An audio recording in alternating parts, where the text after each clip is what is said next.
नमस्ते, जय श्री राम। बहुत धन्यवाद सर। मैं भी जगत जननी सीता जी के बारे में कुछ बताने वाली हूँ। जब कभी भारतीय नारी के आदर्श चरित्र की बात होती है, तो तब सीता माता का नाम सर्वप्रथम लिया जाता है। जगत जननी सीता रामायण और रामचरितमानस आदि महान ग्रंथों में बहुचर्चित और मुख्य पात्र है। राजा जनक और रानी सुनैना की पुत्री सीता जी स्वयंवर में शिव धनुष को भंग करने के बाद अयोध्या के राजा दशरथ के ज्येष्ठ पुत्र श्री राम जी से विवाह करती है। जगत जननी सीता जी की अत्यधिक महान गुण है। उन्हीं के कारण आज भी सीता जी के बारे में बहुत चर्चाएं जारी हैं। जैसे अब हम लोग कर रहे हैं। बहुत साहित्यिक कार्यों में सीता जी की चरित्रगत विशेषताएं मुख्य विषय बन चुकी है। सीता जी एक सुंदर नारी के रूप में वाल्मीकि ने रामायण में देखा है। साथ में वे पति परायण नारी का सर्वोत्तम और सर्वोल्लेखनीय प्रतीक है। उसके अलावा वे एक संस्कारी माँ है, त्याग की प्रतिमूर्ति है और उनमें आदर्शता का परिचय छिपा है। कभी कभी वे दृढ़ निश्चय, आत्मविश्वास और समझदारी की मूर्ति भी है। रामचरितमानस में सीता जी की इन चरित्रगत विशेषताओं को खूब उल्लेख किया गया है। रामचरितमानस के बाल कांड में ऐसे लिखा गया है कि सोहति बनिता बृंद महु सजह सुहावनी सीय छवि ललनागन मध्य जनु सुषमा थीय मनकीय। सीता जी की अति सुंदरता को मानस में इस प्रकार विवरण किया गया है। सहज ही सुंदरी सीता जी स्त्रियों के समूह में इस प्रकार शोभा पा रही है, मानो छवि रूपी ललनाओं के समूह के बीच साक्षात परम मनोहर शोभा रूपी स्त्री सुशोभित हो। उसके अलावा सीता जी आदर्श गुणों से युक्त नारी है।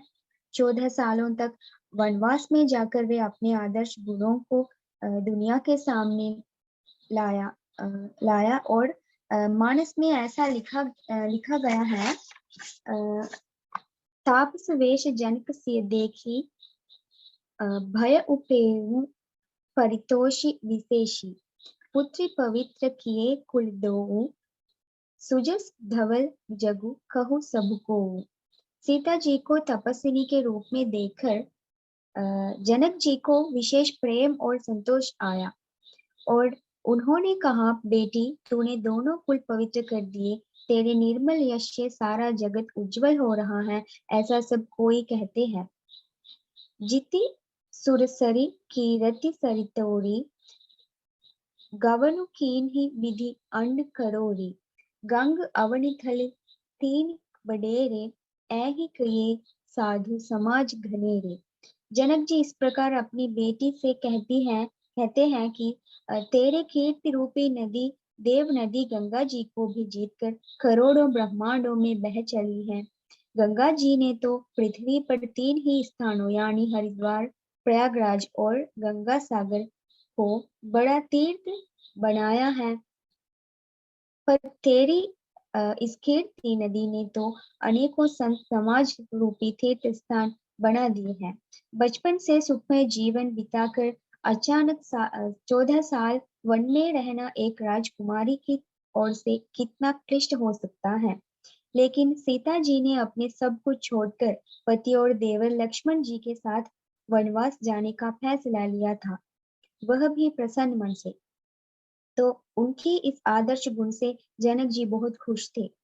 साथ में सीता जी पतिव्रता की मूर्ति है। उन्हें अपनी पत्नी धर्म पर पूरा विश्वास है। श्री राम जी के अलावा वे किसी दूसरे को सपने में भी देखना नहीं चाहती, इसलिए अपने सारे सुख भोग छोड़कर अपने पति के साथ वे भी वनवास गई। वहां जाने के बाद कभी उस जीवन को परेशानियों से युक्त जीवन नहीं समझा। अपनी ओर से पति और देवर के लिए कौन सा उत्तरदायित्व उन्हें निभाना चाहिए था, प्रसन्न मन से सीता जी ने उनका ख्याल रखा। घर और परिवार को छोड़कर वन में 14 सालों तक रहना आधुनिक नारी तो कैसे संभालेगी, लेकिन सीता जी ने उसे करके दिखाया। मानस में लिखा है, राम संग से रहत सुखारी, पुर परिजन गृह सुरति बिसारी, छिनु छिनु पिय बिधु बदन निहारी, प्रमुदित मन हूँ चकोर कुमारी। श्री राम जी के साथ सीता जी अयोध्यापुरी कुटुंब के लोग और घर की याद भूलकर बहुत ही सुखी रहती है। क्षण क्षण पर पति श्री रामचंद्र जी के चंद्रमा के समान मुख को देखकर वे वैसे ही परम प्रसन्न रहती हैं जैसे चकोरी चंद्रमा को देखकर। वास्तव में सीता के मन में अपने पति के प्रति असीम प्रेम है, असीम गौरव है और साथ में असीम भक्ति भी। इस प्रेम, गौरव और भक्ति के कारण ही सीता जी ने 14 सालों तक वन में रहने आई अपने पति के साथ। इसलिए सीता जी को पतिपरायण नारी का प्रतीक कहना सर्वथा उचित ही है और त्याग की प्रतिमूर्ति कहना भी। रामायण में भी सीता का चरित्र वर्तमान के लिए आदर्श बताया गया है। दरअसल सीता जी परम गौरवशाली चरित्र हैं।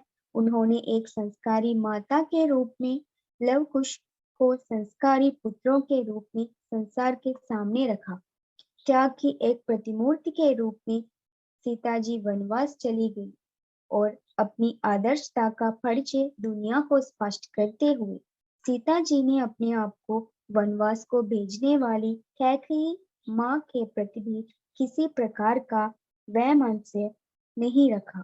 जीवन के असंख्य चुनौतियों के सामने सीता जी का दृढ़ आत्मविश्वास सराहनीय है और रावण की जबरदस्ती के सामने आने पर अशोक वाटिका में सीता जी ने तिनके से युद्ध किया। छोटी वस्तुओं को भी अपनी हथियार बनाकर संघर्ष करने के लिए सीता जी बहुत समझदारी भी है।